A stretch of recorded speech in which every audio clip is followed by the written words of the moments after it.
Haleluya, bertemu lagi dengan saya Pendeta Pardo Simbolon. Kita akan membahas tentang kekayaan, tapi kali ini judulnya adalah kaya di dalam Tuhan. Sebelumnya saya akan nyanyikan dulu satu lagu bahasa daerah, ya, nanti akan saya buat artinya dengan judul Tuhan Yesus do harta naumuli, artinya bahwa Yesuslah harta kekayaan yang abadi bagi kita. Tuhan Yesus do harta naumuli, dumeng dan sian hamoran, godang do di bain pasaban rohatu, rapor Yesus masai sona, rapor Yesus masai sona, rapor Yesus masai sona, godang do di bain pasaban rohatu, rapor Yesus masai sona. Itulah saudara satu lagu yang mengatakan bahwa Yesuslah harta yang kekal yang paling indah bagi kita. Satu ayat firman Tuhan akan saya bagikan kepada saudara. Kita minum kopi dulu untuk konsentrasi pikiran.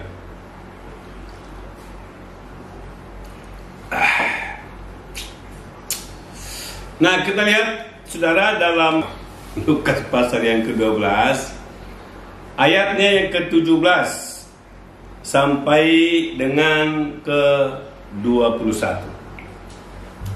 Ya, baca saudara demikian. Kemudian ia mengatakan kepada mereka suatu perumpamaan, katanya, ada seorang kaya, tanahnya berlimpah-limpah.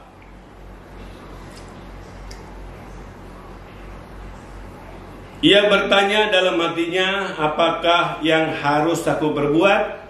Sebab aku tidak mempunyai tempat di mana aku dapat menyimpan hasil tanahku. Lalu katanya, inilah yang akan aku perbuat. Aku akan merombak lumbung-lumbungku, dan aku akan mendirikan yang lebih besar, dan aku akan menyimpan di dalamnya segala gandum dan barang-barangku. Sesudah itu aku akan berkata kepada jiwaku, jiwaku, ada padamu banyak barang tertimbun untuk bertahun-tahun lamanya. Beristirahatlah, makanlah, minumlah, dan bersenang-senanglah. Tetapi firman Allah kepadanya, hai engkau orang bodoh, pada malam ini juga jiwamu akan diambil daripadamu, dan apa yang telah kau sediakan, untuk siapakah itu nanti? Demikianlah jadinya dengan orang yang mengumpulkan harta bagi dirinya sendiri, jikalau ia tidak kaya di hadapan Allah. Saudara yang dikasihi oleh Tuhan, topik kita hari ini tentang kaya di hadapan Allah. Kalau episode yang lalu kita berkata bahwa menyimpan harta di sorga, tentu saudara sudah tahu bahwa cara menyimpan harta di sorga banyak hal tentang apa yang kita lakukan, baik perkataan maupun perbuatan, lakukanlah itu semuanya seperti untuk Tuhan, maka dari Tuhanlah kamu menerimanya sebagai upah.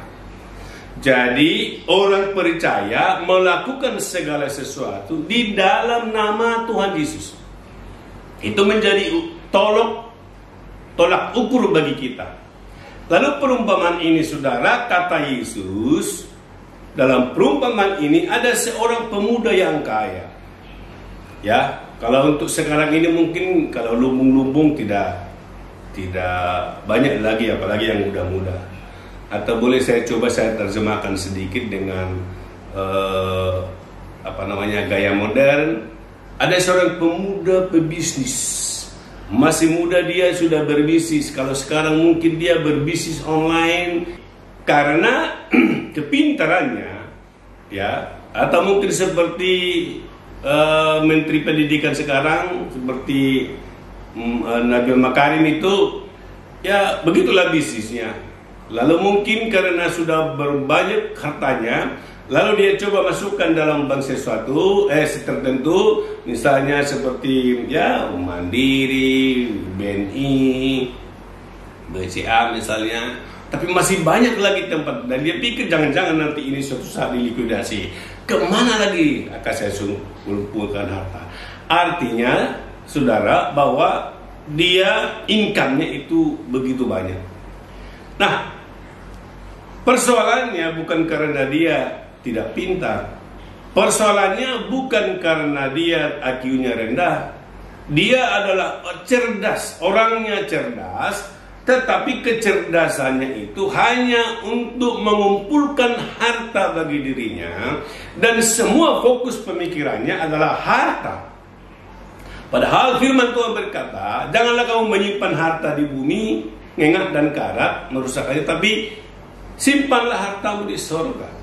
Nah, karena itu firman Tuhan hari ini berkata bahwa demikianlah jadinya dengan orang yang mengumpulkan harta bagi dirinya. Nah, perhatikan saudara, jikalau ia tidak kaya di hadapan Allah. Haleluya. Jadi kalau dia pun kaya, kalau dia pun secara duniawi atau secara dunia dia kaya, banyak asetnya, kalau ia tidak kaya di hadapan Allah, maka Yesus dia tidak bilang seorang bodoh. Dan dikala dikatakan nyawanya telah diambil, hartamu sama siapa? Disitulah letak kebodohan pemuda kaya ini. Dia bilang pemuda dia 7 turunan, mungkin dia nanti bertahun-tahun tetap dia ada dicukupkan kebutuhannya. Tetapi dia tidak ingat bahwa nyawanya itu bukan miliknya sendiri. Kalau dia sudah dipanggil oleh Tuhan, maka semua apa yang dia miliki tidak akan berarti. Ada lagu begini. Apa artinya hidup ini tanpa Yesus kau miliki? Apa arti kekayaan ini tanpa Yesus kau miliki? Bila saatnya telah tiba, jika dipanggil olehnya, maka semua yang kita miliki takkan berarti lagi. Maka semua yang kita miliki takkan berarti lagi. Coba saudara bayangkan saat sekarang ini, orang-orang kaya itu sekarang kalau dia ambil nyawanya, untuk apa itu semua? Nah, karena itu mumpung firman Tuhan ini mengajar kepada kita, kalau saudara mau kaya silakan, ya, bisa tetap berusaha sekuat tenaga, sepintar-pintar kita mencari apa yang kita butuhkan. Tapi ingat, kalau saudara pun kaya, kalau saudara pun banyak harta, kalau saudara tidak memperhatikan masa depanmu, setelah nanti saudara dipanggil oleh Tuhan, tidak ada hartamu ada di sorga, Maka Yesus berkata, saudaralah orang yang bodoh di dunia ini. Karena itu saudara, kita simpan harta kita di surga. Biar saudara kaya, biar saudara miskin. Karena firman Tuhan berkata, orang miskin tetap ada di dunia ini. Mau kaya, mau miskin, itu bukan persoalan bagi Tuhan. Kalau saudara mau kaya, silakan lakukan. Berdoa saudara, karena firman Tuhan berkata, berkat Tuhanlah menjadikan kaya, susah payah tidak menambahinya. Dan kalau saudara kaya, ingat, biarlah saudara menjadi kaya di hadapan Allah. Itulah firman Tuhan bagi kita hari ini. Kiranya Tuhan memberkati kita. Haleluya. Sampai ketemu dalam video saya berikutnya. Haleluya. Amin.